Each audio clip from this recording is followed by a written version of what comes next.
Josh Wade Show. My name's Josh Wade. Thanks to the boys at The Siege for helping us out with the theme song. We love them. If you want to go check them out, the links will be down below. We just finished up in Adelaide, did the Adelaide Fringe. Thank you to everyone that came out to those shows. We're working on the show. It's becoming a fucking beast of its own, and it's fucking feeling good. I'm going to be in Melbourne at the Comedy Festival, then Sydney Comedy Festival. Ticket link is down below. Head to the website, cunny.tv for tickets. Patreon, fucking get around it. If you want to join our private Facebook group, we do a live stream every week. There's a fucking great group of people in there. We're talking about all different sorts of shit, conspiracies, well-being, all of the whole bloody lot. Come and get some. All you got to do is join the Patreon group and donate however much you can. If your father's a rich Asian billionaire, I would expect that you donate more than $3 a month. If not, fucking $1 is enough. It all helps pay for the microphones. Scott, welcome to the show, mate. Good to be here. Now, Scott, you were a presenter on Totally. We just had a little bit of a talk before. I was trying to gauge, who you are and what you do, and that you've had seem like you've had a pretty interesting adulthood, at least. I don't know about your childhood. I'm sure we'll find out about that later. But you went from selling solar panels just up the road here. Then you were, studied journalism, became a journalist, worked on a travel show. Then you did Totally Wild, and now you're doing your own thing. Take me back. Where were you born? What's your story? So I was born on the Gold Coast. So I'm a local. It's a bit of a full circle. It's good being back here. Yeah. Went to Pack Pines High, so kind of in the north sort of thing. I was always interested in journalism, media, and writing in English. So then, I went to university, and then it was interesting. I remember one of my first ever lectures of journalism.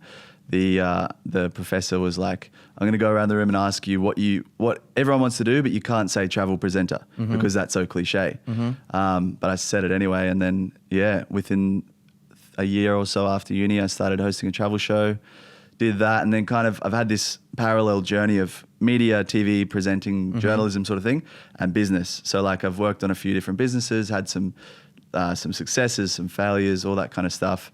And then it's kind of led me through the travel show, Totally Wild, full circle back to starting my own business media house now. Yep.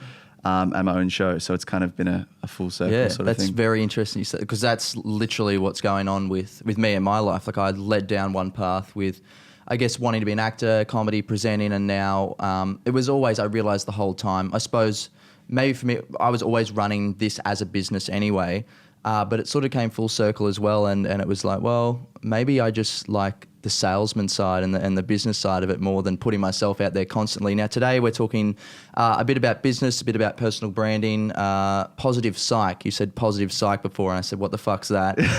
Explain to me what that is, and we'll delve into it a little bit early on in the episode. Yeah, sweet. What the fuck is it? What the fuck is it? Yeah, so it's funny. I actually thought going into it that it was actually something that people knew a lot about. And I think the more that I've realized how much it's needed, but also how much people have no idea what it is. They think it's like The Secret. They think it's just positive thinking, that kind of stuff, but it goes so much more than that.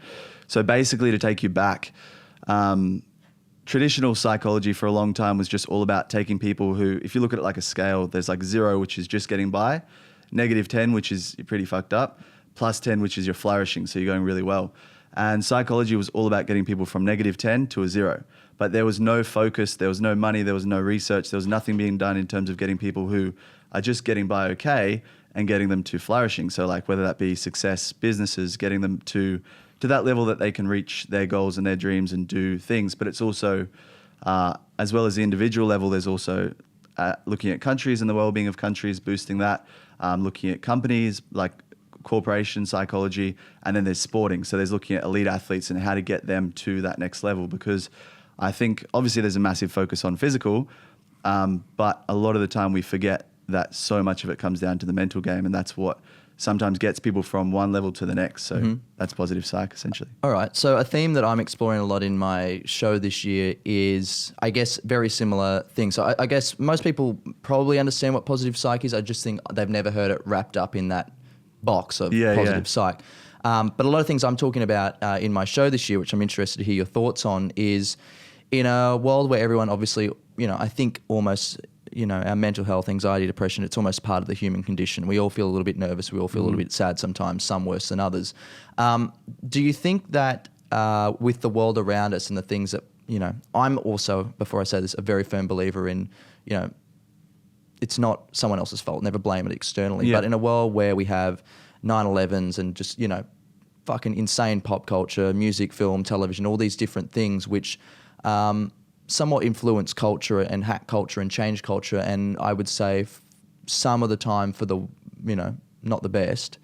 I mean, you've got your Kylie Jenners and your fat lips and all these different weird things that are going on.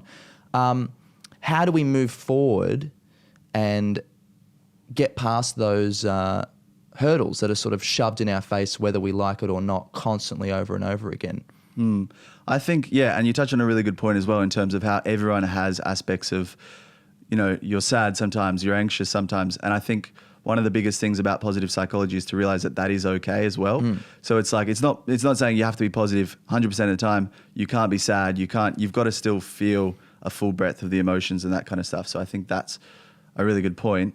But I think obviously there is a lot of that shit in the world, but it's just not focusing on it all the time.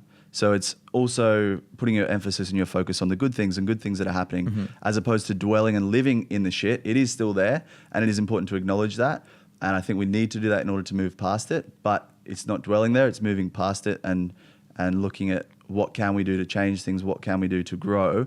And I also think one of the biggest things that we need to do as people is to grow to a new level of understanding and of almost consciousness than what we are now, because it's like I read this really interesting book, Sapiens, and it talks about how there's the cognitive revolution which got us to where we are today.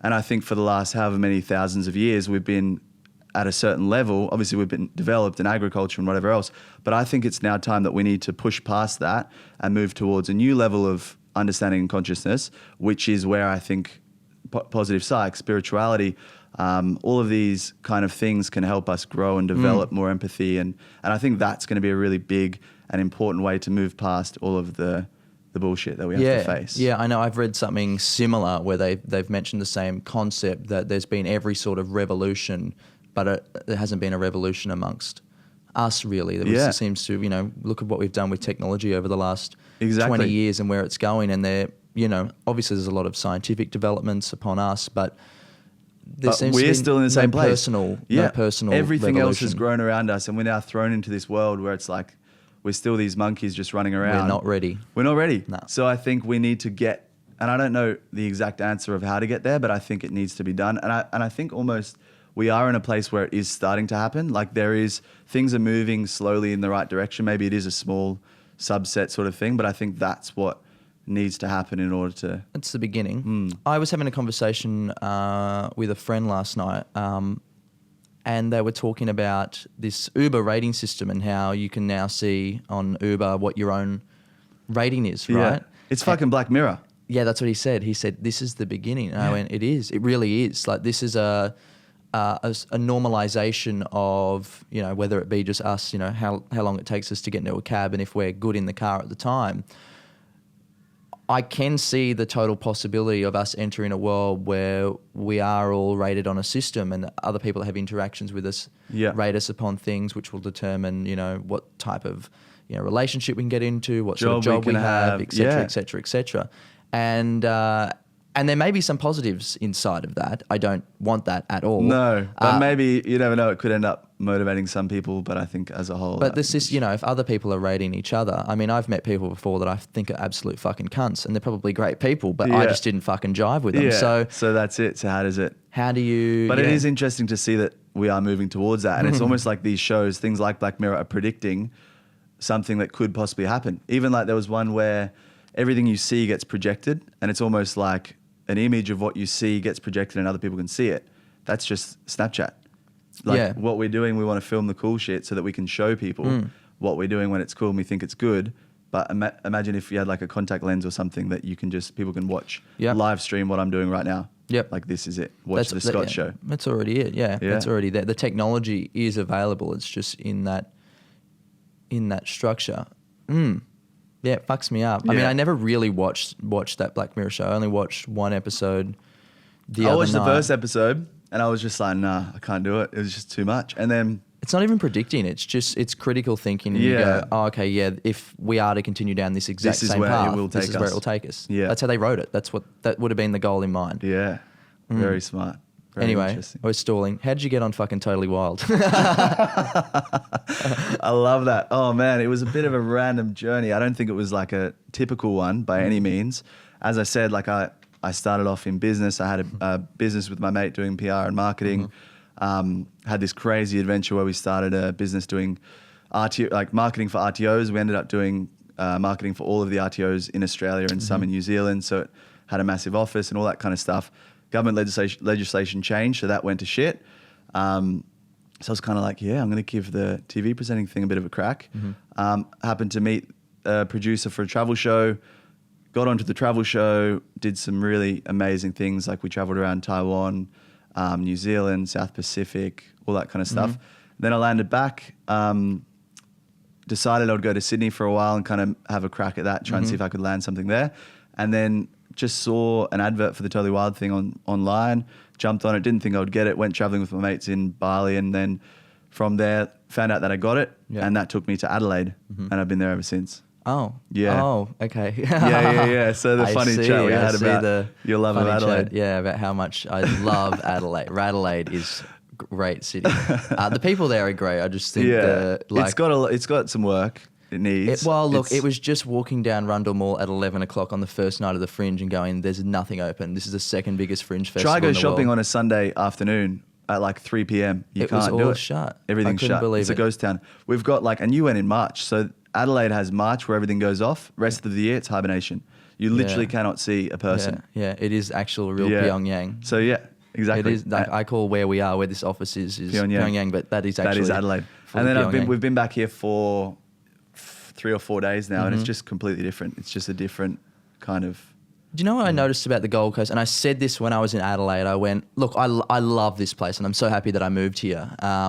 But I was walking around, and I woke up this one morning. I was a little bit hungover. We'd had a good show, and I was like, oh, I'll have a couple of wines after. And I'm walking around. I thought I want an acai bowl. Like I went basic white bitch af, right? And First thing I did when we got to the coast. really, Literally, yeah. Yeah. Brought my mate Clark from Adelaide. He's filming some stuff. I was like, we've got to get into acai bowl. I don't give a fuck what you say at home.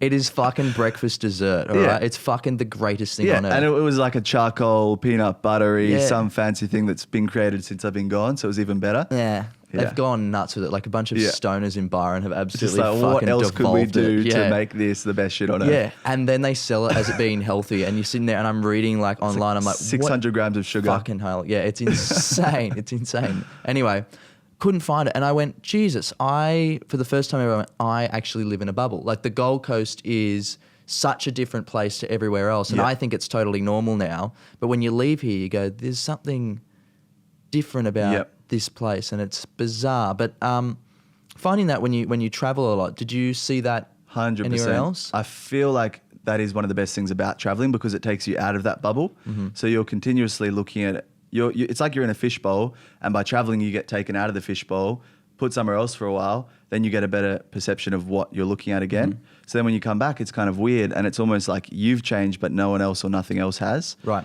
And it's one of the interesting things as well when I come back to the coast and visit like friends and family. A lot of my mates are doing awesome things, but a lot of the time you see people and it's just like still in the same place, living down the road from where we went to school, and it's kind of just a weird realization of where. Yeah. Yeah, look, it's weird. I have the same thing, and once upon a time, like, not that I ever looked down on that, because everyone's. And I guess this will get back to the positive psych thing. Not everyone wants what I want. So it's actually quite egotistical of me to look at someone and go, well, they're still at home, or they didn't move out of that town, or Because that's not you. It's what That's they not- want. Maybe they're happy and that's what they makes could them be. fulfilled. They are probably so much more happier than what I am. Because you know? I feel like as well, I think maybe people like us, we have big goals and big dreams and we strive towards things, but I think it's also important to But not what get if caught they up do? in the process. Don't say us, because Yeah. that separates. Yeah, I well, think that separates us. I guess everyone has goals and dreams, but maybe they're just different goals and dreams Yeah. and different things they want to achieve. I suppose it's all relative to some extent. Hmm. That sort of links into my other question. You said you were in you know, you were looking at the presenting stuff, and maybe I'm guessing you were following a career down that path. And when you were in that frame of mind and following that dream, where did you want to be? Did you want to be like a top presenter somewhere, or did you have some sort of thing? And when did that change? Yeah, I think it was always like a parallel thing, and I never really committed to one or the other. Yeah, it was like business is going this way, journalism, media is going this way, and with the media presenting type of thing, I think I obviously just wanted to reach the biggest possible shows I could, and then from there just set new goals and bigger shows, and maybe it was America, maybe it was who knows. And then I think the business thing kind of just took over a bit, and then that's where I decided to set up what I'm doing now, because it kind of blends both worlds. It's like I get mentored by a guy called Jason Dundas, and he was on Getaway and stuff like that. And he's kind of taken a similar journey where he's got a business, but he also does presenting. So what we're doing now is we're producing content. So I'm producing and presenting some of the content. So I still tick off that box, but it's for my business, how I want to do it, for brands that I like to work with, brands that I want to work with. And yeah, so it's the same like what we're doing on the coast right now with the Com Games is we're producing a 6-part mini-series. I'm presenting it. My company's producing it. They give us like, you know, a brief style, how they want it, but then we kind of get that creative freedom. And I'm still moving towards that presenting personal brand, but it's just in a different tangent as opposed to going towards, I want to work on Sunrise or something like that. Yeah. It's now, I want to grow and work with the biggest brands in the world. I want to be the face of these massive brands or not. You know, maybe I'll just produce content for them. Maybe I'll present it. It completely depends. So I think that's where it's changed. It has changed. And that's sort of a similar thing to what we're doing on my business side is that I guess what you're saying is, one, you have a bit more control over it. You're not just sort of reading from a teleprompter or someone's coming to you and going, this is how it has to be because 7 other people made this decision. You're the one that ultimately gets a brief and then makes a decision on the path that you go. So we are essentially moving into a world where everyone is their own media empire, which is exciting. It's great. You know, for us, we're building this as a thing. And for me, I unintentionally got into it. Did you ever have a thing called Bebo? It was like a social media. I didn't have it, but I've heard of it. Okay. I was only thinking about this the other day and I went, Jesus Christ, I unintentionally was brand building myself back in grade 9. Oh, yeah. I sound like I'm still in fucking grade 9, but anyway. MySpace, I guess, kind of had that same thing. Similar thing, right? Your where you music could play your music, your theme and stuff like that, right? It's that Donald Trump effect coming full circle. I was watching a documentary on Donald Trump the other night because... As you do. Yeah, why not? I don't mind Donald Trump as a business person, a brand. I find it hilarious. I think he's one of the greatest entertainers of all time. Entertainers. Yeah, exactly. I think he's definitely an entertainer, but I think that's kind of where I would draw the line. Well, I think he should have stayed there. I would and stayed in that possibly realm. draw the line with most of them anyway. Like I've always had the theory that Donald Trump or Obama or whoever are just the Ronald McDonald of McDonald's. It's a business. The president has advisors. Yeah. What the fuck does the president need advisors for? Some may be more smarter than others, but I find it interesting when you can have someone like Obama or any of them get up and cry about a school shooting while simultaneously saying, yep, let's drone 8,000. Well, yeah, and that's a lot of the PR stuff as well. Like even at university, I did a course called Campaign Strategies, but it was literally the lecturer taking it in the first lecture said, this is the dark arts of PR. Like what we're talking about now is the dark arts of PR. This is what politicians do. This is mudslinging. This is like changing perception of the general public. Professional lies. And that's where I just thought, I don't want to do that. And I don't want to kind of do that. So that's where with any PR stuff I do, that's where we say it's like positive public relations and production. So I want to work with brands that I like and respect and I want to promote. There's even something which I just thought was ridiculous called optimal anxiety. And it's something where a government can create the perfect level of anxiety in a public in order to make them take a course of action they want. Of course. So get them slightly scared about a certain thing, whatever that may be, and then drop a solution for them, which might be a reform or a change, and then people are going to jump on it. So it's just like... there's a thing, like I've heard of this before. Let me just find it. Problem, reaction, solution. So it's when they have a solution already in play. So it's like reverse gearing almost. Reverse gearing. Why wouldn't you? Have the solution... in hand and then say, how can we get to this solution? Yep. Create a problem. There it is. Yep. We need to go to war. Okay, well, there's a bunch of, lists of things here that we have. Yeah. Oh, here's a thing that was from the 1960s where there was a thing called Operation Northwoods, I think that was, and what the American government were going to do, because they were at war with Cuba at the time, they fucking hated Cuba, was they were going to get a bunch of Cuban rebels to hijack commercial jet airliners and fly them into the World Trade Center. And then JFK said that's definitely not going to happen and signed off on it. And then they're declassified documents now, which is sort of that's the one in that conspiracy, I suppose, that's a red herring in the whole thing, is that this was an idea that was, whether they did it or not, this was an idea that had already been brought to the attention of the American government years and years ago. And I guess we see, at the end of the day, whether it be war or whether it be whatever sort of law that goes into place, we see that the people that benefit the most anyway, the people that have benefited the most out of the current war that we're in, that we've been in for 15 years or so, is the American government and the economy. Yeah, 100%. And there's always a goal. Like, there's always something that they're trying to achieve. The Patriot Act, which was, the surveillance and stuff like that. Like, they've got it all now. Yeah. And 3,000 people had to die out of a country of 330 million. Like, it's those little things that you can... Anyway, I'm divulging now. The conspiracy, I love it. Well, yeah, but I like what you said there. It's a fact. It's something that people are being taught in an education system. And then the question is, how far can you stretch that? Like you said, whether you're using it for war, whether you're using it to pass something that might benefit people in the long run, where is the line? And it's like giving people this power. That's where they say it's like the dark arts, because it's like intense. It is intense. Yeah. Right. But you're doing a positive side of that. Okay, that's good. the goal. Yeah, okay. I feel like I've learned as much as I can, so that's where I want to kind of use those skills for good. Right. So, but then again, are you using those techniques? No. Okay, good. No. That's okay. Definitely not. Okay, good stuff. So what do you want to do now? You've got a camera guy here filming, and we're talking about personal branding. So you're obviously trying to, build your brand. Build the brand, yeah. What, I'll just straight out, what value do you think you have and that you want to give to people through building your personal brand? I think two elements. I would say the positive psych stuff. That's one of the main reasons that I'm learning it and doing it. Like, I've got the graduate diploma, going on the way to get the masters, all that kind of stuff. So I feel like in terms of I want to help people flourish. That's the biggest goal in terms of the positive psych stuff, long and short. Business side of things, I think it ties in really well as well, because the psychology of the director of a business directly reflects on the success of the business. So there's definitely ways that it links together. And then in terms of the business itself, in terms of branding the business, production, content, public relations, all that kind of stuff, I think it's vital and important for a business. So in terms of my personal goal now, I would say is to build Mead, which is the business. Open Ended, which is our new show, is to get that on somewhere. We've been chatting to a few different networks, a few different things. So get that on a network. And again, that's almost just like a polished, produced version of the vlogs that we're going to do. Right.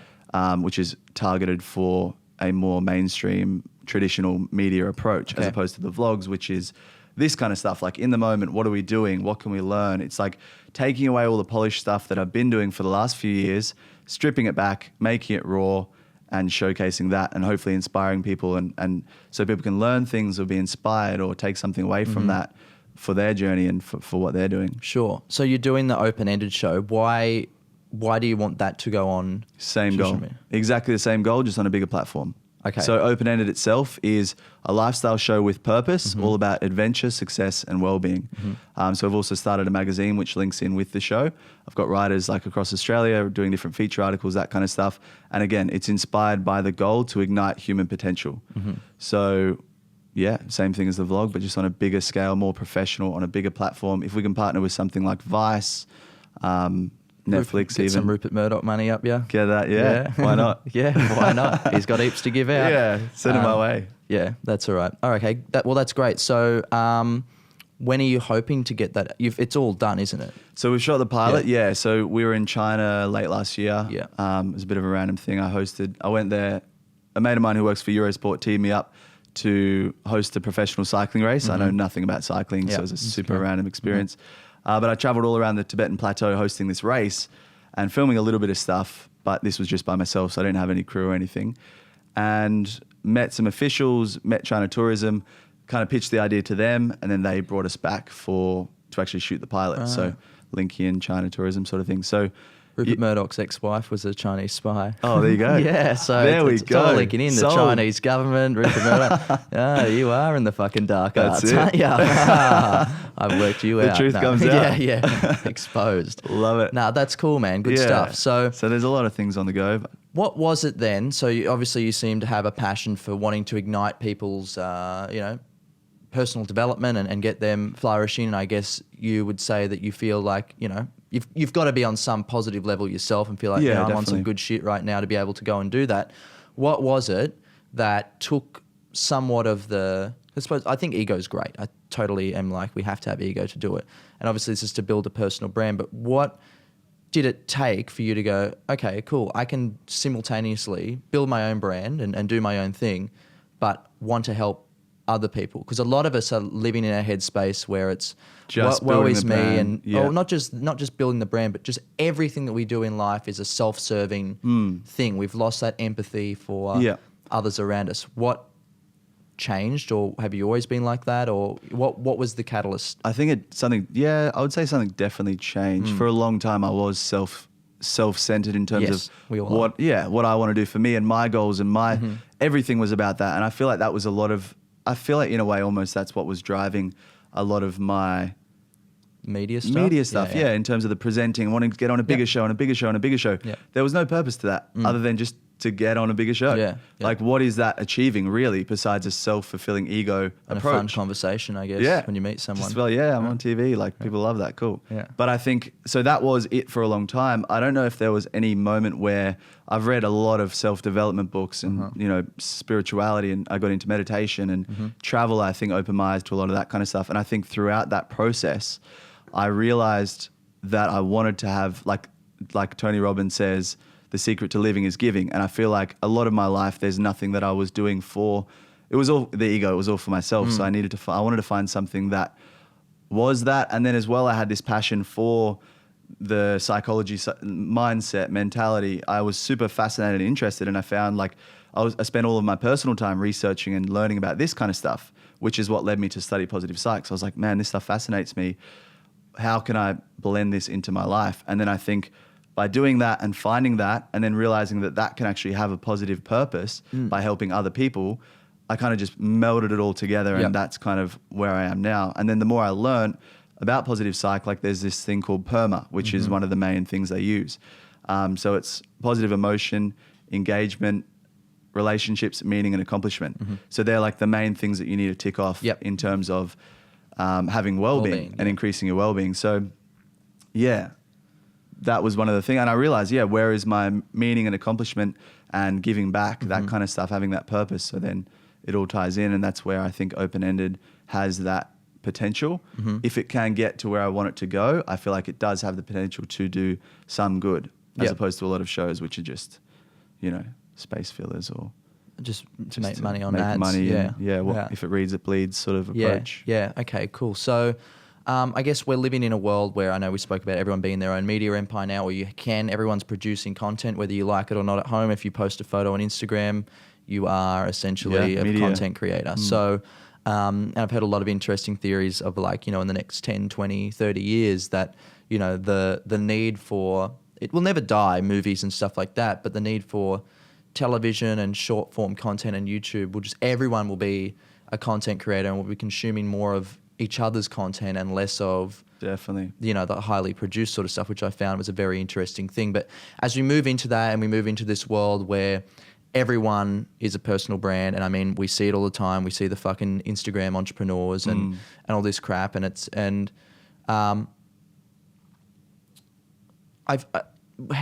do you see all that? Being someone that obviously seems to have, you've got things to back up what you're saying. I mean, I've listened to Tony Robbins a lot, and all these other people that are huge at the moment. Obviously, Gary Vaynerchuk, all these different people, and I find it very interesting. On both ends, you have someone like Tony Robbins, who essentially, one of my roommates, they're a devout fucking Tony Robbins person. Like they'll defend him. Are you like that? Nah, there's obviously I love some of the things that he does, but then at the same time, I'm kind of open to I mean, that's his main thing. That's what Yeah, I'm saying. that's what he does. That's his business thing. Yeah, and then he 100%. probably has invested all that into other Yeah, things yeah. which have made him more successful. And then you have other people that aren't so much that. They still mentor, offer great advice. Is there a poison inside of this world or industry where some people, I don't know if this is the right way to say it, but think they have something to offer, and are trying to offer things that they don't necessarily have any knowledge in? I think so, yeah. And is that detrimental? I think it could be. I feel like it's opening. It's an interesting thing in terms of I came into journalism and media at a time before vlogging was a big thing. Yeah. So the only way I literally did a degree to be able to do what most people can do now. Yeah. So I came in at a time when it was all traditional. Everything was about that approach, and I think that's why it's taken me so long to now start. I've literally, this is the first podcast I've done. I'm just starting the vlogging type of thing. So I'm now realizing the importance of that aspect in the new media world, and I'm moving into that as well. And I think what took me so long to do that was thinking that the traditional approach is the right way, or is, and boxing myself into that polished professional product that I didn't want to go down this realm. And then I think but by what it essentially does is it lowers the barrier for entry. So back in the day, if you wanted to produce a show and you wanted to be a producer, you're a presenter, go to university, get a degree, struggle for 10, 15 years trying to get seen by a producer or an agent or whatever else, get a showreel, film, practice, learn, get one shitty show, work to, like pull the balls out on the weather, whatever, to eventually get onto a show to be able to do something. Yep. So that's a barrier for entry. Whereas these days it's like, I think I'm pretty cool. Like, I think what I say is valid. So then I can pull out my phone and then all of a sudden I've got a platform and I can live stream to the world. So I think what it does is it lowers the barrier for entry. And by doing that, it definitely does allow more people to come into the space that maybe don't have a lot to offer or don't have a valid opinion to give. I think I find it very interesting what you say, and the, how there was hurdles in one part. I still think there's extreme amount of hurdles on the other side as well. Yeah, it's easier to get seen. Maybe not succeed at it, but it's easier to get into the game. I would say it's probably harder now for you to succeed at this because there's too much supply and not enough demand for it. It's an oversaturation. But I definitely do agree that there is challenges to getting from just doing it to the top. But I think the barrier for entry for people just starting a YouTube page, filming themselves, maybe no one's going to watch it, or maybe it's just their friends and family. But I feel like the barrier for entry to getting started is a lot easier. Not to take away from how hard it is to get from the start to your Gary Vee level, and that's something that I'm just learning as I'm going as well. It's a whole new realm. It's the same hurdles, just on the different flip of the coin, essentially. Like, I mean, it's just different hurdles. Your Logan Pauls and stuff like that. They still had to get seen by agents, and their videos still had to get millions and millions of views. They had to get to a level where Dunkin' Donuts wants to give them $400 billion or whatever it is to shoot a 7-second Vine. Like, it's 100%. It's craziness. But it's definitely and I'm going to learn that as I go through this online media journey, which I think is going to be a learning experience for me because I've got such an understanding of the traditional sense of things, and now I'm just delving into this new world. So it's kind of like, and obviously I've done it for brands and businesses for years, but in terms of the personal brand, this is the first real push besides just, Instagram and all that kind of stuff. I'll be honest, I have a very cynical perspective on traditional media now. Like, absolutely fucking cannot stand it. And with our own company, we work with people that are still working in traditional media, and there's sort of this, when I've experienced meeting these people, there's this overinflated sense of ego and importance. And it's like, hey, let's just remember, no one chose for you to be on the TV except for a few producers in a room. Yeah, 1 million people might watch Sunrise Koshi, but no one subscribed to see and hear your views ever. Except 3 other people. Yeah, who exactly. you might have played pool with or golfed with or something. Yeah, you played the game a little bit. You know what I mean? And there's still a game to play online, but it is interesting. I feel like, I was recently offered, or we were offered to take this concept that we're doing now and turn it into a rove for a network. And that was my dream growing up. I was like, I want to be a talk show host. I think I'm going to be the best at it. All right. I'll be funny. Which that's me. Pardon? Why is love that it. funny? Oh, because most of them aren't. And I've just got enough fucking ego in myself to say it. But I thought I could bring something different to the table. I don't want to have someone come on and promote their fucking movie. Yeah, we can promote your movie for 4 minutes, but let's talk about some fucking real shit for a second, all right? And that finally got offered to me after, I've been doing this since I was 17, doing this since I was 13, but professionally since I was 17. That's insane. Yeah, it's been a long fucking time. And then finally it got offered to me, and I thought to myself, and I said it out loud to them, I said, why would I want to jump on to the Titanic as it's half sunk? Yeah, 100%. It's done. So now I'm putting this is, everyone's view is different, but I'm like, okay, now I'm going to get all my chips over here and I'm going to double down on this. Yeah. And it was I guess maybe you're going through a similar thing where you've been on TV, you've done all these things which in the outside world people hold high regard to. Oh my God, you're on TV. It's like this unimaginable different realm that people don't have a side to. For me, I went from making 3-minute videos and little sketches and that, which they were getting up a lot of views and that. We started this and I went, okay, we're literally starting at square one. That I was at McDonald's and I was serving Big Macs to everyone and everyone was buying Big Macs, and now I've said, righto, we're only doing salads now, and only a couple of thousand people want salads. So I'm putting my bets on this world. Because this is the quality content and this is what you want to produce and create, and you think that this is your purpose, this is something that will give back? Is that somewhat, why? But it's the same to you, where there's actually a parallel world that's going on here, where it's like, okay, cool, I can do this, but this has become a hobby now. This hasn't become I need to do this, otherwise I'm not going to be able to eat at night, sort of thing. And there's this other thing over here that's keeping me very, very, very, very busy, to the point where I need to balance it properly, because I've found that I'm neglecting this side a little bit more. I don't know where I'm going with this. This is the exact same fucking conversation. I said at the start, a lot of my sentences are like a cul-de-sac. You drive a long way and then you get to the end and you go, this is going nowhere. Yeah, this is going nowhere. I think we were going, I don't know, man. I don't know. I was just talking about myself. Yeah, I don't know where I was going. I did have a point somewhere. Yeah, I think it was there. like the traditional new media That's kind right, of that's realm, where I was going. So, pulling that kind of stuff. Yeah, so I mean, I guess business people have always said it's always smart to play both sides, because you'll always win. Where do you want to be? Let's say in a year's time. I mean, you obviously think about this stuff sometimes. Be confident and tell me exactly fucking where you want to be. Where do you want to be in a year's time?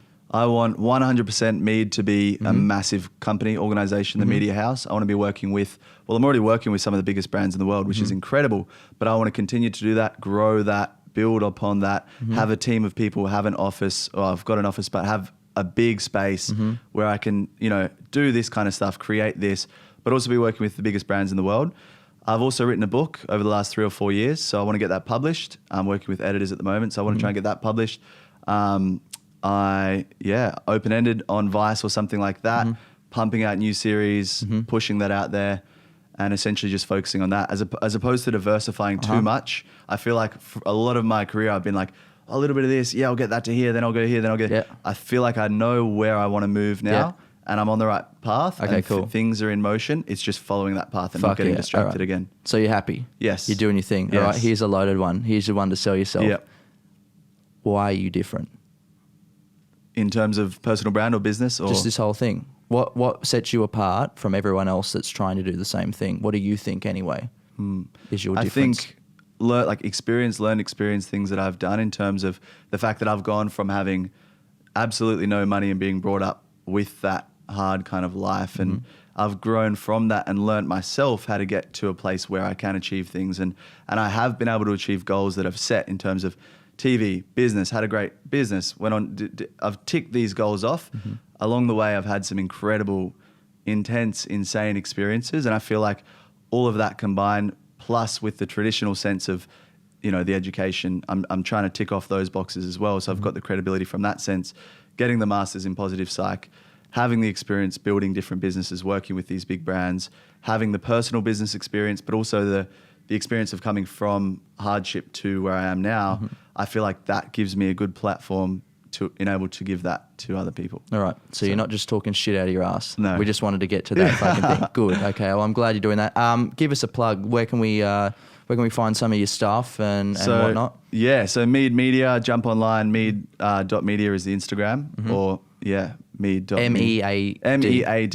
Yep. Yeah. So obviously based off the last name, also means beer, which is great. Yeah. Yeah, jump on the Instagram. You can check out Open Ended. So Open Ended is the new show. Hopefully we'll be able to release a bit more information in terms of where that's going to go soon. Yep. That's about it. All right. Well, all these socials will be down below. So go check it out. Thanks for coming Thank in the you. studio and It's coming and good have a fun. bit of a chat. Sorry about going on 9/11 rant and then me cul-de-sac fucking conversations. I always do it. But, mate, all the best. You seem to be positive. Likewise. Positive psych.